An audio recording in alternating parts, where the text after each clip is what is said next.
December 31st, 1944. Two B-17 bombers. When two B-17s piggybacked, a story of courage and survival. Date, December 31st, 1944 location, over Hamburg, Germany and the North Sea.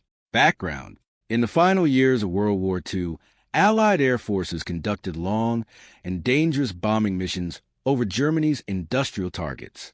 These missions were extraordinarily difficult. The threat of German anti-aircraft guns, known as flak, and enemy fighter planes loomed at every turn.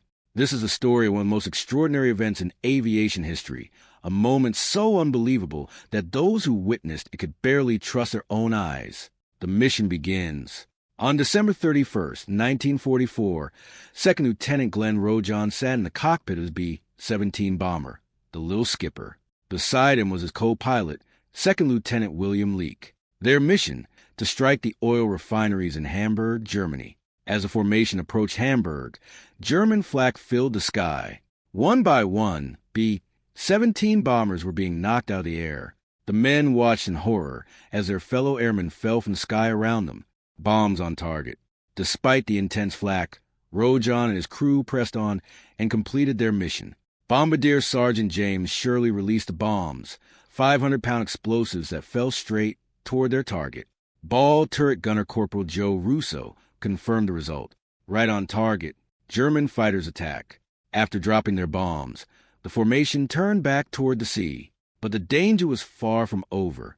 Nearly 50 German fighter planes rose to intercept them. Me-262s, Germany's revolutionary jet-powered fighters, so fast that gunners couldn't even lock on before they were gone. Bf-109s and FW-190s.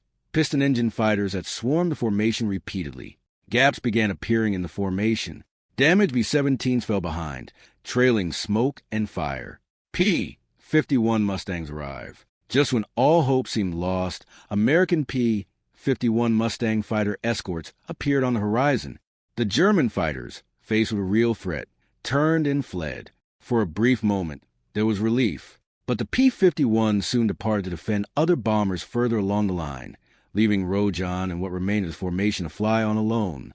The mid-air collision.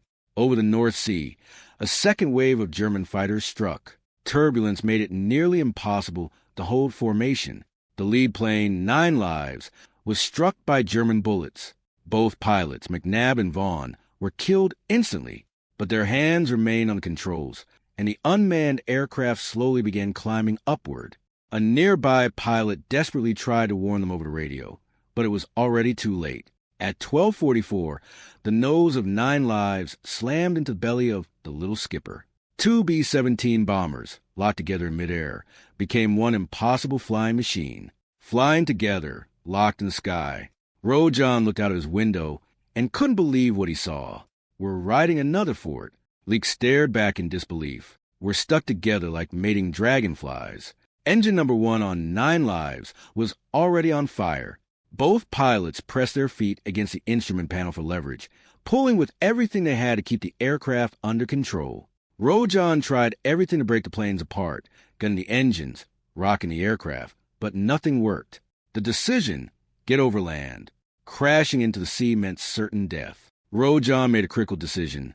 He would attempt to turn both locked planes back toward the German coast so that his crew could bail out over land. In a remarkable display of airmanship, Rojon and Leake slowly, painstakingly turned the two locked bombers around. The German coastline came back into view. The crew bails out. The fire was spreading rapidly. Rojon gave the order over the intercom. Get ready to bail out. Crew, you all got to jump from the tail door. One by one, the crew jumped into the air. Several crew members desperately tried to free Gunner Russo from his ball turret, but the metal was so twisted and jammed that escape was impossible. Russo remained trapped. His crewmates, with one final look back, jumped through the flames. Leake stays behind. Rojon ordered Leake to jump. Leake refused. He knew that without a second pair of hands on controls, the planes would enter a deadly spiral, and Rojon would never make out alive. I'm staying, Glenn. It was one of the greatest acts of loyalty ever witnessed in the skies of World War II. Impact and survival. When the planes finally struck the ground, 9 lives hit first and disintegrated on impact, vaulting the little skipper upward one final time. The upper plane came crashing back down, clipped a wooden building, split apart, and stopped. Silence. Both pilots, Rojan and Leak, were alive. Nothing more than cuts and bruises. Rojan was awarded the Distinguished Flying Cross for his extraordinary airmanship, yet he always deflected the credit. In all fairness to my co-pilot, he's the reason I am alive today. Legacy. This event remains one of the most extraordinary stories in the history of World War II aviation. 2 damaged B-17s, locked together in midair, flown by 2 pilots who refused to give up, not just on a mission, but on each other. For the full, deeply researched account of this incredible story, Cindy Rojan's book, The Piggyback Flight, Pilot's Journey, is highly recommended. This is an educational account of a real historical event, documenting the bravery of Allied pilots during World War II's strategic bombing campaigns.